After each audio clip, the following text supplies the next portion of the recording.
Bueno, buenas tardes a todos los valientes que han venido hoy con este clima tan adverso. Agradezco los piropos que me han dedicado Pedro Barcia y Arturo Prinz. Los piropos a mi edad son conmovedores. El libro que presentamos esta tarde representa el regreso a un grupo de poetas argentinos cuyos versos han perdurado en el tiempo como insoslayables modelos del género. Poetas que concibieron la poesía con criterio cósmico, no caótico, es decir, la creación de un espacio verbal hecho de simetría y perfección. Poetas clásicos por su adhesión a determinados cánones estéticos y por su transparencia expresiva, no por antiguos, sino por permanentes. Al seleccionar este testimonio representativo de nuestros autores clásicos y neoclásicos o postclásicos del siglo XX, reconozco que no están todos los que son. La Fundación Sales prometió una segunda serie, como ya se ha dicho, pero sí que son todos los que están. En la selección tuve en cuenta no solo su fidelidad a ciertas convenciones formales, sino también a la armonía entre el sentimiento y un lenguaje no depauperado, hecho de rigor y claridad. Toda antología, dijo María Elena Walsh, es una antojolía. Ciertamente, los antólogos eligen autores y obras de acuerdo con criterios propios o gustos personales que, por supuesto, no siempre hayan consenso entre críticos y lectores. La presente antojolía privilegia la poesía lírica por sobre la filosófica o metafísica, esa que ha dado en llamarse últimamente poesía del conocimiento. Si bien desde Heráclito a Eliot lo poético y lo filosófico siempre estuvieron acompañándose, el rasgo más visible de la poesía lírica es la emoción, surgida, sugerida o plasmada a través de un lenguaje creativo revelador. Oscar Wilde se preguntaba: ¿los enamorados dicen palabras de amor porque están enamorados o están enamorados porque dicen palabras de amor? La poesía, como la belleza, no evoluciona, resplandece en la eternidad. Lo que evoluciona o se renueva en cada época son las formas o los caminos para alcanzarla. Todos los caminos son válidos, pero en los últimos tiempos la desintegración de las formas, principal característica del arte contemporáneo, hizo que el clima poético se fuera enrareciendo, que se diluyera su tradicional estado de gracia y afectuosidad comunicativa. La poesía fue siempre un género minoritario, pero tuvo un público fiel, formado por personas normalmente cultas y sensibles, que lamentablemente se han ido alejando, pues ya no sienten la poesía como un íntimo diálogo, no les despierta una resonancia emotiva. Para muchos poetas actuales, lo que define su valor literario es fundamentalmente la voluntad renovadora, la transgresión, la irreverencia y un generalizado rechazo del ingrediente sentimental, como si el sentimiento fuera una debilidad, una blandura del espíritu. Borges dijo: antes los poemas se escribían para ser leídos, ahora se escriben para ser escritos. No pretendo formular una condena de cierta poesía de difícil acceso cuando ella nace de una necesidad auténtica. Por otra parte, todo poeta tiene derecho a la búsqueda y a la experimentación. No es el caso de proponer ningún tipo de retórica pasatista. Sería absurdo que un poeta de hoy escribiera igual que los autores de hace 100 o 200 años. Pero aunque utilice formas heredadas, el poeta, si lo es de verdad, siempre reflejará directa o indirectamente el espíritu de su época. Octavio Paz habló de la tradición de la vanguardia. Los poetas de este volumen también fueron vanguardia en su tiempo. No conviene, pues, restringir el valor de la poesía a su condición de clásica o académica, pero tampoco creer que dicho valor está dado por su capacidad de transgresión. Bienvenidos los innovadores, siempre que no crean que con ellos todo empieza de nuevo. La cultura es continuidad o no es nada. Debemos convenir asimismo que la poesía lírica, fue a lo largo del tiempo expresión de percepciones y experiencias unánimes.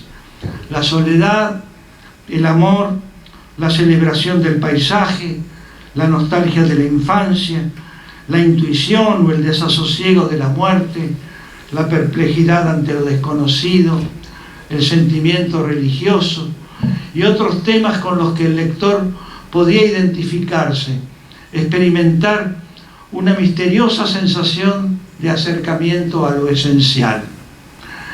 No es extraño, pues, que ante la índole críptica de muchos versos actuales, el anónimo popular haya acuñado coloquialmente la palabra verso como sinónimo de cháchara o macaneo. La literatura no consiste en un conjunto de textos, poemas, narraciones, ensayos, que se escriben para que los especialistas estudien en recintos secretos, como aquellos monjes medievales imaginados por Humberto Eco en El nombre de la rosa. El fin implícito de la literatura, del arte en general, es crear valores que enriquezcan y eleven espiritualmente al ser humano. Esa función puede llegar a incumplirse, no solo por fallas educativas y por insuficientes o ineficaces mecanismos de difusión, que los hay, sino por la naturaleza de una considerable parte de la producción poética contemporánea, ya que ésta, a la manera de la ciencia, tiende a convertirse en una especialidad solo apta para los iniciados. Cuando Arturo Prinz me propuso realizar la presente selección, acepté con alegría. Significaba una responsabilidad, pero también un homenaje personal a poetas cuyos versos tuvieron mucho que ver con mi destino. En ellos encontré, durante la ya lejana adolescencia, la justificación de mi amor por las palabras, por la sensualidad y la magia del lenguaje poético.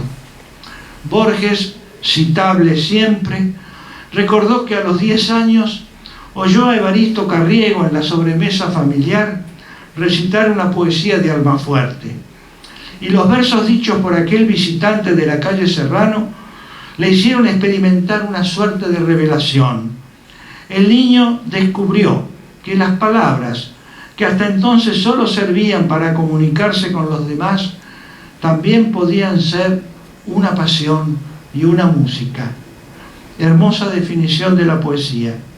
A ella quisiera agregar otra feliz definición del poeta norteamericano Wallace Stevens: la poesía es la felicidad del lenguaje.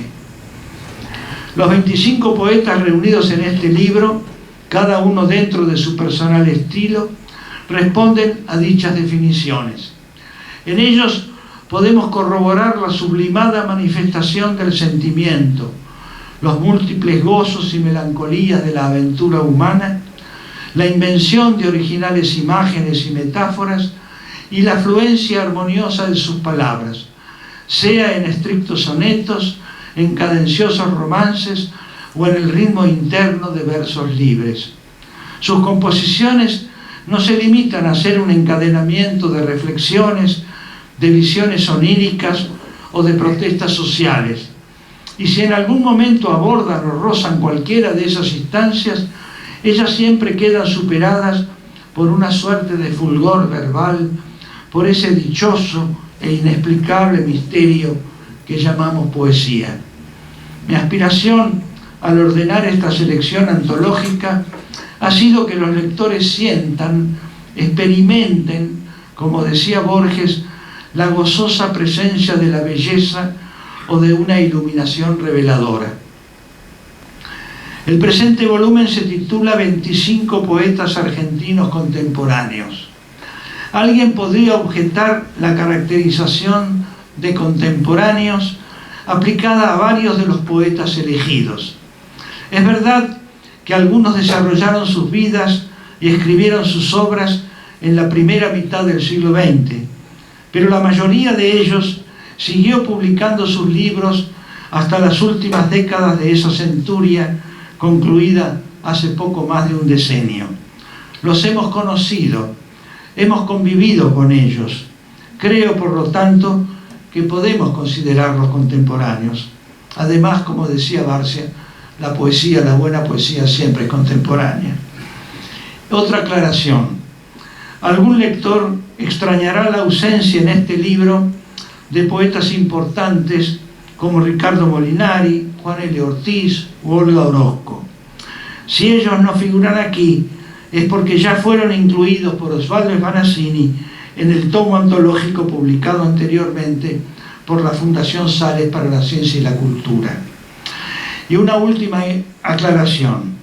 Mi intención ha sido rescatar lo mejor de cada poeta y omitir en algunos casos modelos demasiado conocidos. No figuran, por ejemplo, los versos de 70 balcones y ninguna flor.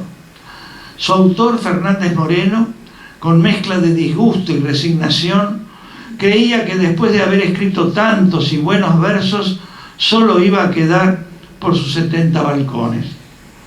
Tampoco figura aquí El grillo, de Conrado Nalerroslo, no porque no sea un bellísimo soneto, sino porque el poeta, mi vecino, a quien visité durante años en su departamento de la calle Florencio Balcarce, me manifestó más de una vez su fastidio al ser identificado únicamente por ese poema juvenil.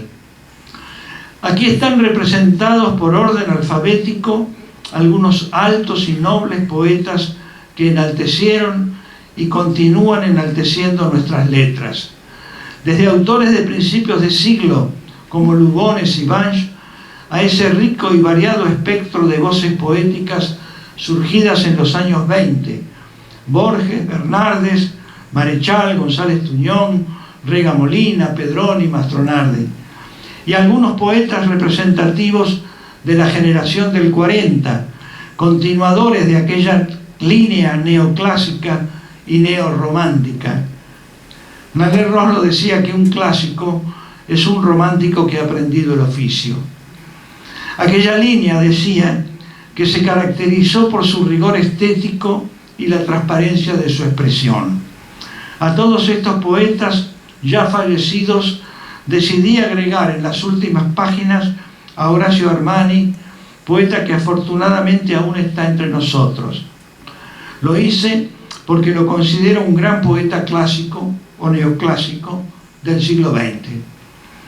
Albert Camus escribió: los poetas que escriben con claridad tienen lectores, los que escriben oscuramente tienen comentaristas. No voy pues a comentar la poesía de los autores seleccionados. Será mejor que demos paso a sus poemas en las voces privilegiadas de Duilio Marcio e Ingrid Pelicori. Muchas gracias.